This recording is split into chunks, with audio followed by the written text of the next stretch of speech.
The Sopranos ended 16 years ago, and it left an emptiness in the heart of all of the viewers. For many people, The Sopranos was the greatest television show of all time. With the series over, what could possibly fill the gap? We eventually got a prequel to The Sopranos in The Many Saints of Newark. Though it was exciting to finally get a new piece of Sopranos media, the film was ultimately disappointing for most of the community, and it just left us longing for a new series set in the Sopranos universe. There was some talk about a potential mini-series of The Many Saints, but it seems like that has died on the vine, given the reaction to the movie. But what many fans might not know is that at one point, David Chase was considering making a spin-off of The Sopranos called The Baccalas. The series would have followed the Baccalieri family, Bobby, Janice, and her children. The series would have been a 30-minute sitcom, focusing more on humor than the dark and tragic storytelling of The Sopranos. This was first brought up in an episode of Talking Sopranos a few years back. David actually said to me once that he was considering a spin-off called The Baccalas, which would be a half-hour sitcom about Bobby and Janice. That would have been and great. Their life, which I think was, I think that could have been hysterical, right? Would you have been up for that? Oh, sure. A single camera, you know. Like a Curb Your Enthusiasm or something that would have been fantastic. One of those type shows. I mean, Janice was such a great, complex character, you know. This was also confirmed by Robert Eiler on the Eye of the Duck podcast. David Chase actually, the only time he ever thought about doing a spin-off to Sopranos or anything like that was a sitcom kind of show about, what was Bacala's character's last name? Baccalieri? Yeah, it was going to be like the Baccalieris. And it was going to be like a semi comedy, but also like insanely fucked up, like just bizarre kind of show, yeah. We don't know many details about what the show would have been about, as I don't think it ever went beyond a simple idea that David Chase had. It must have been sometime before the 6th season, as Bobby dies in the penultimate episode, leaving no room for a continuation of his character. But given what we know about Bobby and Janice, it's fun to imagine the possibilities of what they could have gotten up to in their own show. That's Bobby. The fuck is this? Julia, it's not you. It's a TV program. Movie. Before we get into the spin-off though, let's recap Bobby and Janice's relationship and see where we're starting off. Introduced in the 2nd season, Robert Baccalieri II is the right-hand man of Junior Soprano. His nickname Bobby Baccala is a play on his name as well as a reference to the food dish of the same name. Any of you know what bacala is? Of course you don't. Well, it's salted cod. We taught the world how to eat. Unusual for many of the mobsters in his profession, Bobby is actually a very nice person. He's mild-mannered and kind, unlike the toxic people around him. This is even more strange given his father, Robert I, was a brutal hitman for the Mafia. Your old man was the fucking Terminator. My pop never wanted it for me. He said there were times with all the worry. He wished he could have just stayed in the shop full time, just cut hair. To be honest, I'd rather he fucking shot me than cut my hair. Unlike his father, Bobby actually never killed anyone, despite the fact that he was a made guy. This could be seen as a screenwriting error, as typically being made requires having proven yourself by committing a murder. Though it could also go along with the recurring theme that the New Jersey mob doesn't respect the traditional rules of the Mafia. Listen to me. They make anybody and everybody over there. And the way that they do it, it's all fucked up. In contrast to the other mob guys, Bobby actually deeply loved his wife Karen, and didn't have a Gumar. This was ridiculed by the other mobsters, who viewed him as weak because of it. You know what I heard one time? Sil was on the phone. He was talking with somebody about how Bobby was the only one of them who doesn't have a Gumar. They were laughing at him. When Karen suddenly dies in a car crash, Bobby is beyond devastated. This utter devotion to his wife, along with the fact that he's a made guy, makes him an attractive prospect to many women, including widows like Jojo Palmise. This is where Janice Soprano comes into his life. Janice is the elder sister of Tony, and an extremely toxic person like the rest of her family. She goes through a series of bad relationships in the show.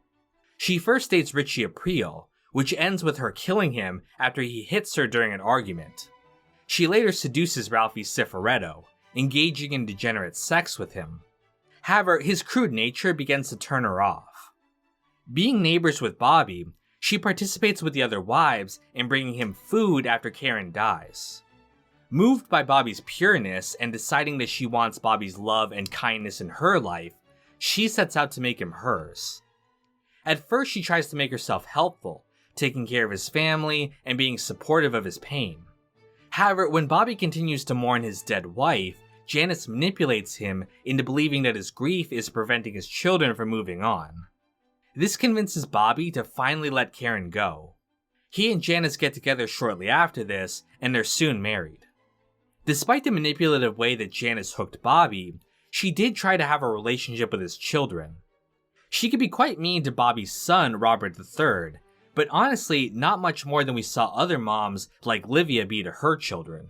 And she was quite protective of Bobby's daughter, Sophia, even getting into a fight with another parent over it. I know this looks bad. But on the other hand, she called Sophia her daughter. I don't give a fuck. Eventually, Bobby and Janice have a baby of their own, a daughter named Domenica. Janice dotes on her baby, spoiling her and dressing her like herself.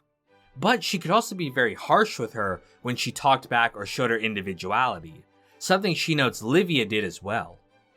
That when we were babies, everything was fine. But Ma couldn't stand that as her babies got older, they separated from her. When they started to talk and express ideas, that's when the trouble started.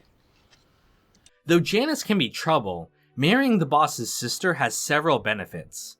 Tony ends up getting them Johnny Sack's mansion after he's arrested. Janice also pushes Tony to give him more responsibility in the mob. In the end, this relationship is what gets Bobby the position of underboss of the family. You've been a solid performer for some time now. Plus, you're my brother-in-law. And from what we can see, they also seem to genuinely like each other. Though they have their ups and downs, Bobby is supportive of his wife.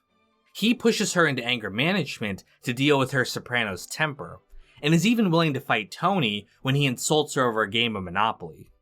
I mean, not that I have any regrets. No, of course not. She's a good kid. Look, Bobby, marriage, or any partnership for that matter, is a give and a take.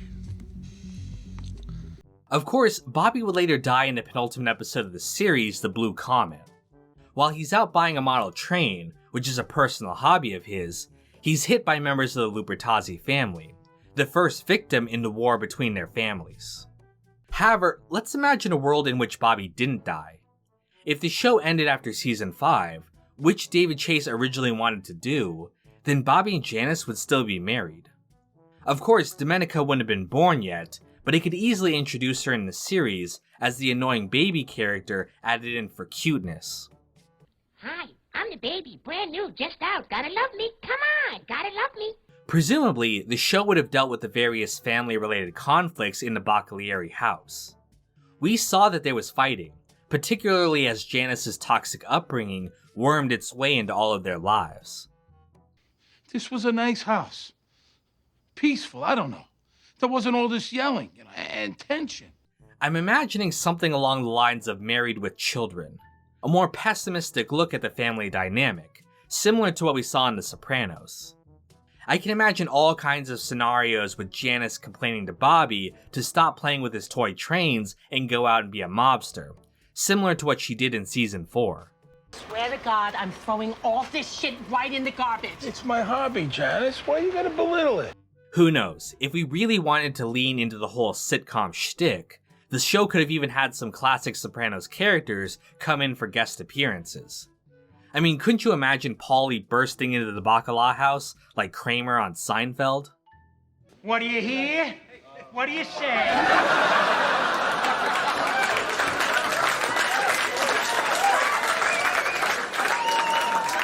I'm joking with most of this. Like I said before, I doubt the idea was even fleshed out by David Chase. and if he did end up doing the show, it would have probably been subversive to the genre, just like The Sopranos was. But I hope this video has given you some idea of what the show could have been about. Though I'm very happy with how The Sopranos ended, it is a little sad that we'll probably never get any new Sopranos content. Though, David Chase is working on a new show. I have no idea the status of the series given the ongoing Writers Guild strike as of recording this video. But who knows? If the series does eventually get made, it might just be the return to form the Sopranos community needed. That, or it'll be a train wreck of epic proportions. Either way though, you guys can expect updates as soon as they come out, as well as expect more Sopranos videos coming soon. I'm waiting like patience on a monument for a spin-off over here. Ops Racing Media, Daz J-Kid, Sam Cedarland, Celery Man, Jenna Marie Johnson, Brad Smith Studios, Uncle Mike, Matt Joyce, Countess von Zarevich, and Luke P.